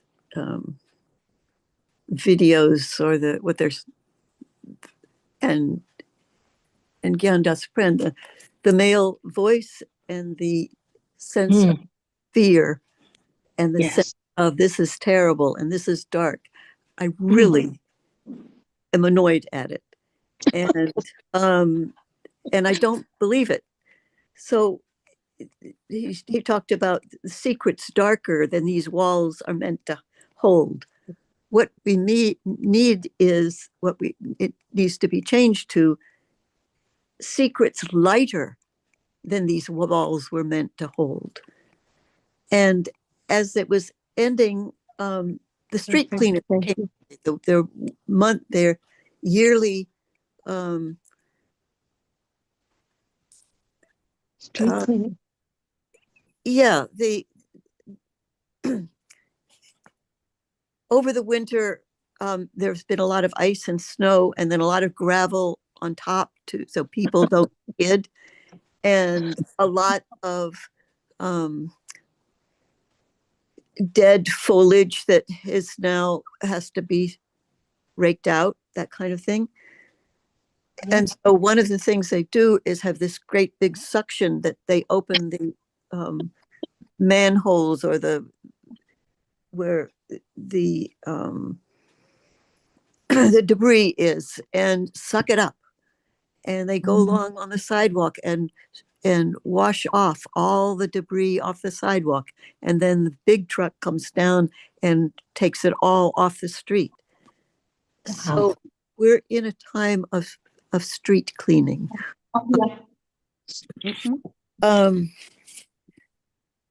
What was interesting is that the work that I am doing has lots of parallels to what we were doing this morning, and hiding things from the past. And it feels like at sometimes right now that I am like Cassandra, who was the visionary that no one believed. I think that was her name. And I like speaking truth that is refused to be heard. So that's a whole section of how it affects what I'm working on right now. Letting the truth out, and I realized that I can see things that and make connections that other people can't. And so I tell them that this happened or whatever, or read this sentence, and they say, well, they're just reading the sentence. And I see it as, holy moly, they just said that. But that part of the challenge is to explain the connections. I can't assume that that we read the same sentence with the same understanding. So, light secrets, not dark. I wrote down, and I don't remember having written it. I don't remember but light, essentially back to the street cleaning and the holding in the walls, light secrets, not dark secrets, because dark secrets are to produce fear. Yes. So I had this wonderful conversation with a young man who dresses up in a costume every day, and he's acting out a certain storytelling that he does. And we had a conversation about Lucifer and evil and Satan, and he was worried about that other side and who they were. But Lucifer comes from light, the name. He said, interesting, I asked him about Satan. He said the origin of Satan is messenger. And evil, as my friend in New Mexico, who's often here, whose name I know, but I can't pull it up the minute. She, the Aramaic word original that we translate into evil, the Aramaic word was unripe. Mm. And I had Thank you. another talk with a friend a few weeks ago, and we were talking about religion, and he said, religion is separation. So when Gian Das Prem talked about religion, or someone talked about religion, that's what separates us. So in my conversation with the young man yesterday, the other word that came out, Satan, Lucifer, Beelzebub. Ooh. I love the word Beelzebub. It is poetic to me. It flows. And so I've been meaning since yesterday to look it up. And so I was looking it up as we were speaking, or we were meditating, or whatever. And Beelzebub was a Philistine god. He was the lord of the flies, the prince of hell, but the lord of the flies. But the Lord, it was also, if you look, it actually talks about it in Wikipedia, the Lord of flying, of flying demons, which could be the flying other entities from other planets and solar systems. He was the Lord of those flying demons that can't be told, the Lord of the heavenly flyers. That the Israelites used as a derogatory, the Lord of the Flies was a derogatory pun. And it was the base of the book by William Golden, which surprisingly to me was back in 1954 when he wrote it. The Canaanite god Baal. These are the pesty, how did it say? The pesty, the difficult, the old occults, the old knowledges, the old understandings were seen as pests, as flies. And at one point it talks about the fly averting Zeus, dealing with the pests of other religions, other philosophies, other cultures.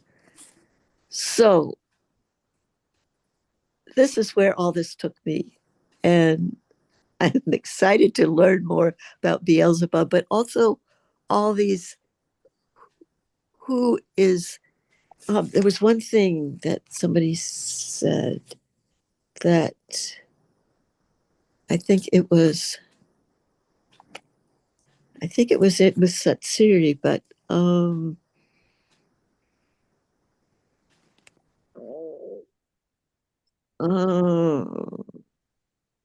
It'll come to you. yeah. Load up. Anyway, and so when you're talking about the Palladians, I think the Lord of the Flyers, the flying that's coming to the planet from other places. You know, all this could be the great light that is leaking out now. So that's where I am. Thank you. Thank you. Oh, I know, I found it. And it was Satsuri. It wasn't what she said, it's what I interpreted that she said. Sure. I interpreted to me what she said. And I don't even know if I have the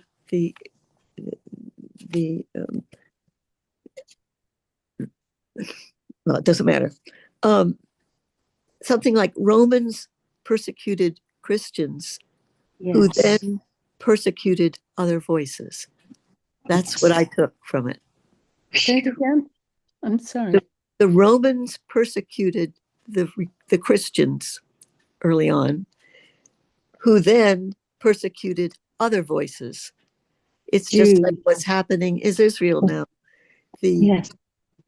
Those who were persecuted, who came out of the concentration camps, actually immediately after they came out of the concentration camps, gathered together and started persecuting others in their, I mean, this was back in Gaza.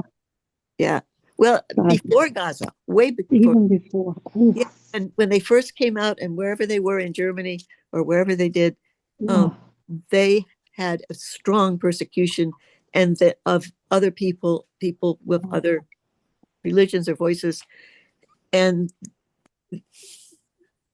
people stood up against them and then they started going other ways with it. But it's the same thing.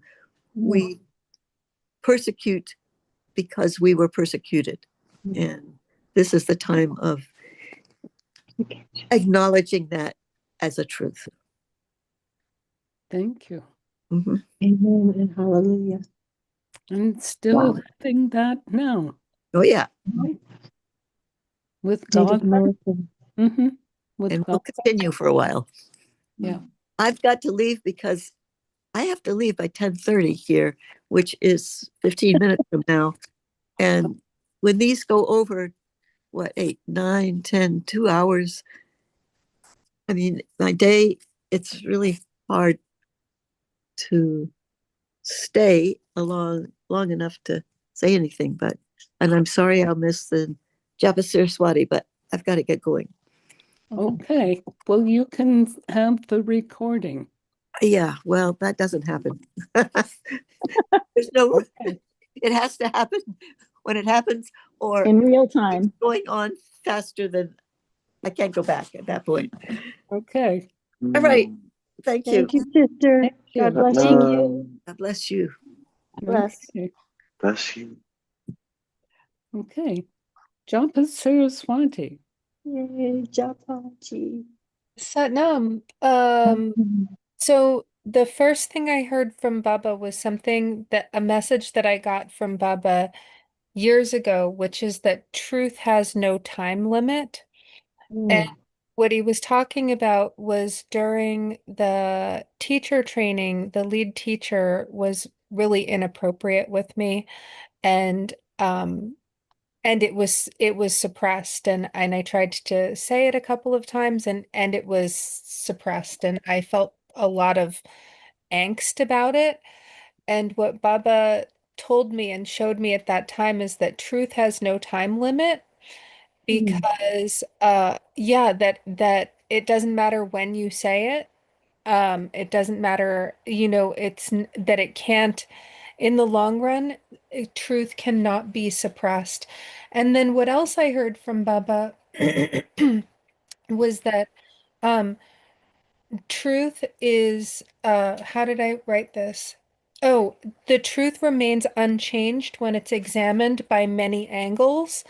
And what he showed me is that, like for example, this recording, and the way that we heard an echo at the beginning when Siri Gian was having audio stuff, that is another angle, and that in this day and age of, we're sort of in a panopticon in so many ways, but our reflection is around us constantly, not just through mirrors, but through so many recording devices and everything else like that. And true is going to remain true at many different angles.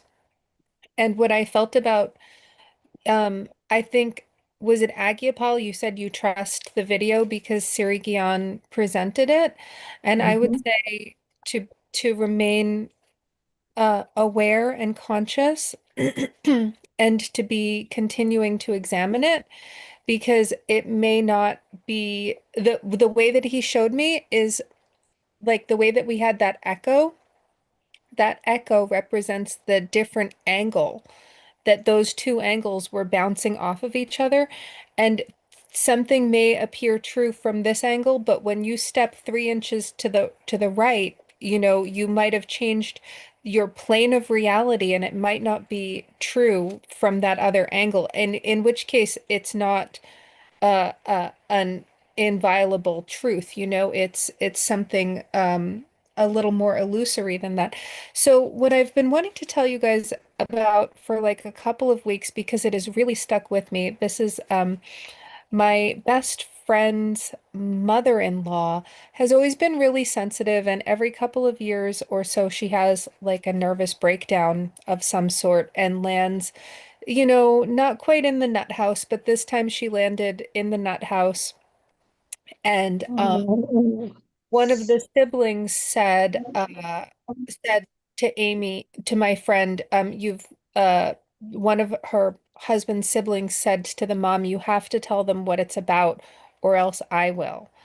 And so she had a very sort of wrought heart to heart with them and said, this is going to change your whole life and all this stuff. And it turns out that her son, one of her other sons, had taken a DNA test and had found that they are actually black, and that she had been white passing, and that she had always admitted she got a nose job when she was 18 years old.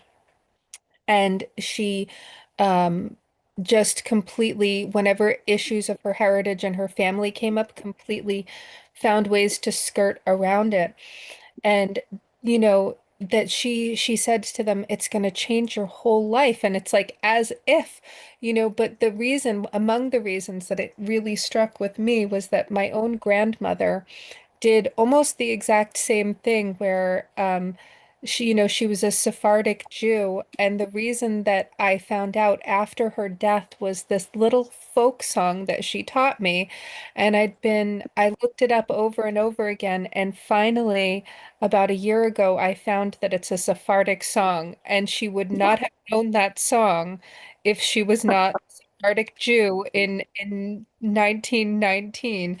So oh, it's just, I know. And another thing is that like a lady that I work with at the old folks home who's having she has a lot of health problems, and it's she has trouble speaking sometimes, and she told me earlier this week, I'm pretty sure this is what she told me, was that she had a child at 18 years old and gave the daughter to be raised by other relatives, and that her son doesn't know. And she's still worried about this, toward the end of her life. She's still worried about this secret coming out. mm, And I know, and what I found was about suppressing the truth, that all of these people were having these, and myself included, but like really just bad symptoms of suppressing the truth. My friend's mother-in-law, landing in the nut house every couple of years because of this big secret that she was hiding. And my grandmother was definitely, I mean, she had issues at the end of her life. And the woman at my old folks' home equally, like, issues from trying to suppress the truth. And one of the lines from the film today, that we are guarding the faithful from scandal. And I find so much treachery in that, mm, because I am so tired of guarding the faithful from scandal that truth has to be suppressed, mm. And then another line from the film was that secrecy demands darkness.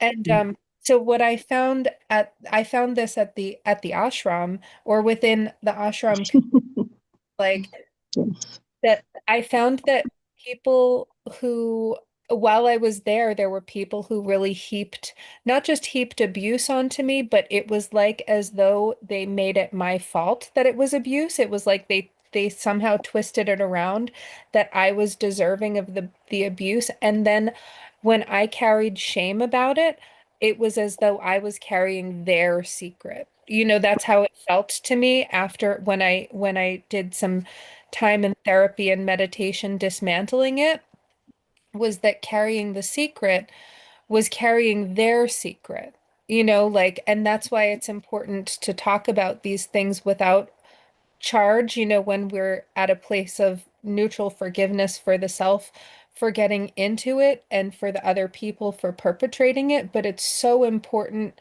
to talk about these things, or else we're carrying the secrets for the other people. We're carrying the shame and the hurt for the other people. And it's not us that did it. It's actually somebody else. And the way to unhook that is to be like, no, that's not mine. I actually don't need that. So, but I found, so another thing that I was like, the secrecy demands darkness was about tone police, speech police, policing thoughts, like even thought forms or actions, and then the people who are put in that position of um, enforcing the secrecy through basically social expulsion, like you could get excommunicated from a church, you can get excommunicated from a cult, you can get shadow banned on the internet through social expulsion, or by what they're trying to do is by heaping um what's the line from Japji? Guilty people will heap all their guiltiness on you.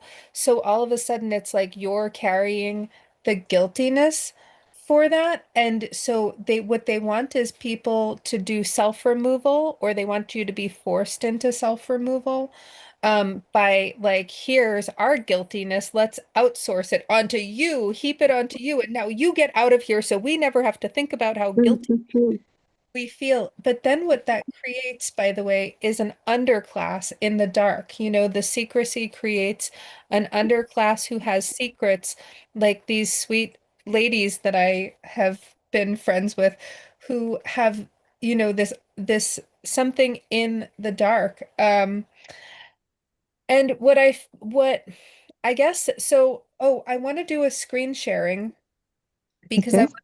I want to show you guys. It's going to take me 1 second to bring it up because I was so in it Yeah. a little bit. So here we go. Screen share.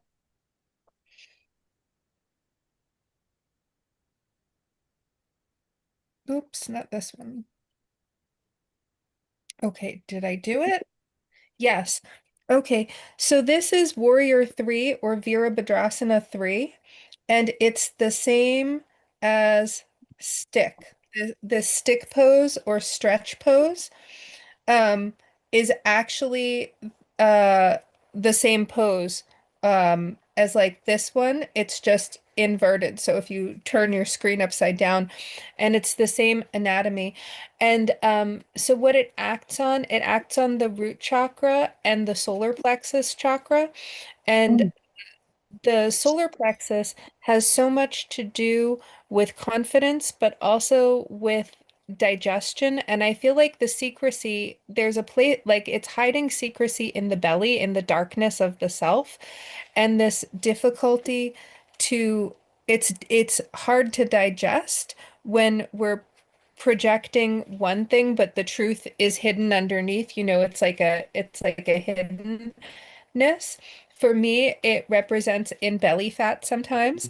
It's also that area, that chakra is all about self-confidence and I want to say having it's like a fortitude to come through with the truth. And so here's what Baba uh that my message was about truth in that way, I guess.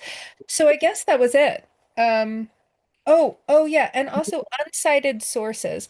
So another thing was that I tried to look up some citations for the video to see what sources they use. Like I tend toward there's a fellow that I love here on YouTube whose channel is called Esoterica, and he's a professor, and he's all about bringing esoteric content to people for free on the internet. He's amazing. Um, and I tend toward the really scholarly, not all scholarly, but I tend toward the scholarly end of the internet, like the historical documentaries. And people are really into citing their sources in this time of AI. So I tried to look at the sources for the video that we showed today. And also the part that caught me was where the narrator was talking about a priest who could not be named because for his privacy or something. And I understand, that we all Much better, I'm waiting.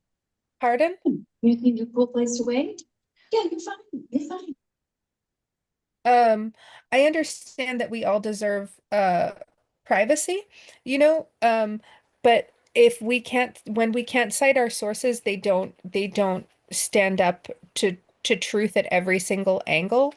And that's something that is important to me. And because um how I go through with the videos sometimes, like I had a couple of fact checks a couple of weeks ago. It's important that we can trace our lineage, that we can trace the golden chain. And that's part of truth is traceability. And that the guru, as we know, it is the bringer of light, which is in so many ways the revealer of truth, and that light will come through regardless. That truth will remain true and truth will be revealed. Mm. That is the message. Mm. Can I say something? Absolutely.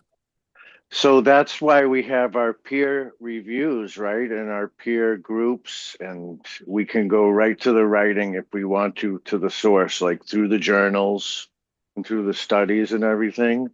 And I just thought that was so cool, the reaping of the peers. So it comes and it goes, but when we go back to that source, like, because now we're joining together with all of this knowledge, and it so is important to say thanks there too at the end, and thank you so much. Wow, that's just the epiphany for me, on top of another epiphany. Thank you so much for your words.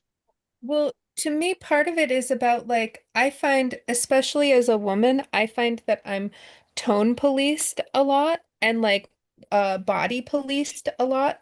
And also, I find that the thought and action and speech police happens for little girls, and in my experience, it happened for me as I was younger, like especially when I was younger, that these were lessons that I was meant to learn and fully incorporate, so that then being a non-dangerous, non-threatening adult woman is really policed and under control. She dresses in a certain way and she doesn't say certain things that will upset or scandalize the faithful, and that's I find that, like, that is such a suppression of truth. I'm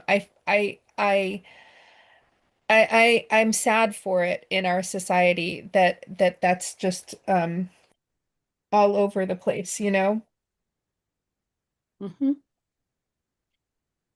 Good.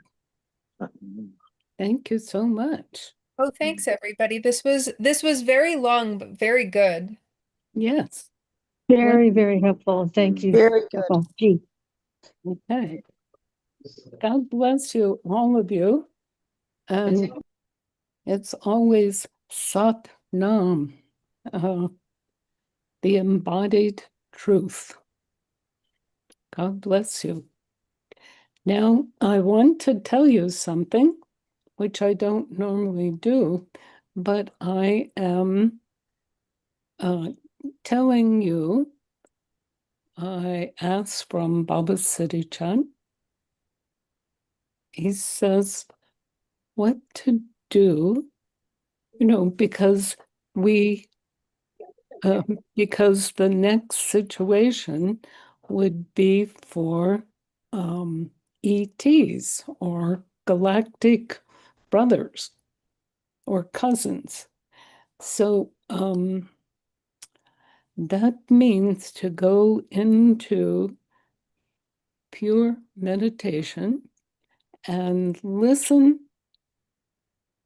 to Baba Siddhichan, soul, whatever. Go deep and understand what to do about ET or galactic cousins. Do you understand that? Sure. Okay. For Yes. our next Yes. week's meditation. What? Next week we're going to talk about galactic cousins. Yes. And I kept trying to do that myself. And what happened was I realized this is actually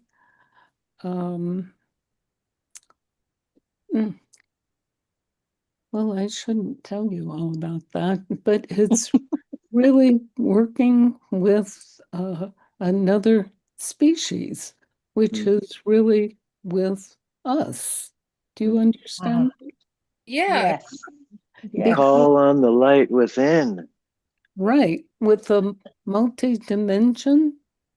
Okay, so it's very important to understand about what's happening from your own source or listen from ET or whatever.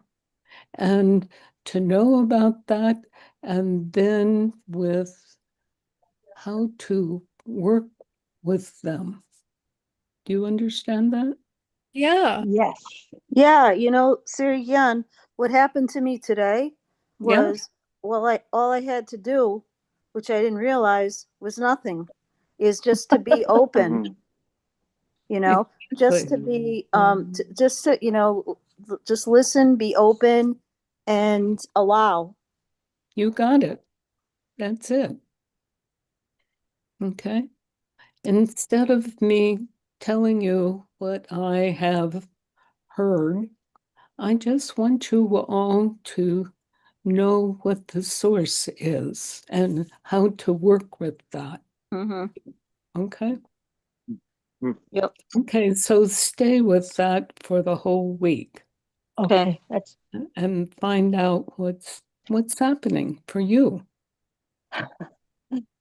it'll take a week.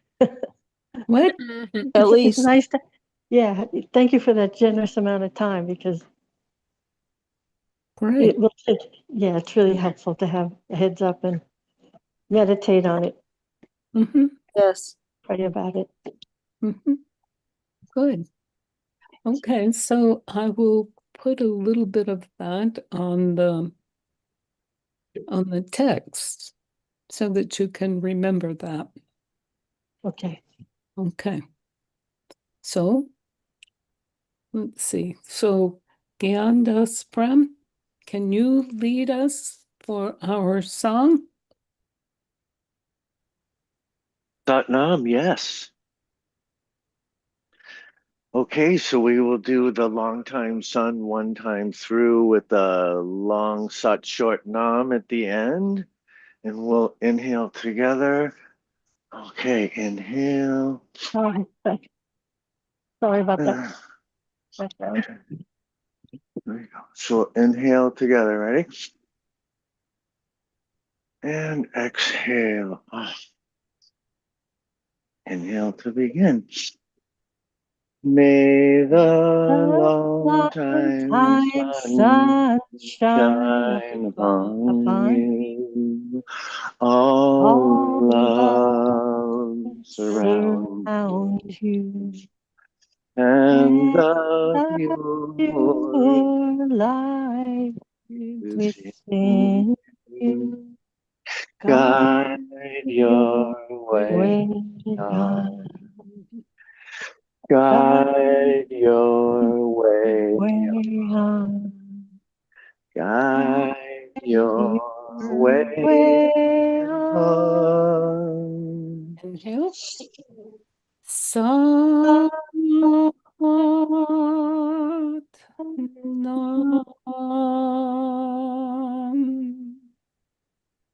And Waheguru. love you all. Yes, Waheguru. Waheguru. Bless you. Thank you, everybody, for a soul-expanding, mind-blowing, in the good way, experience today. Good. Okay. Well, thank you so much. Sat Nam. Good night, Satnam. everyone. See you next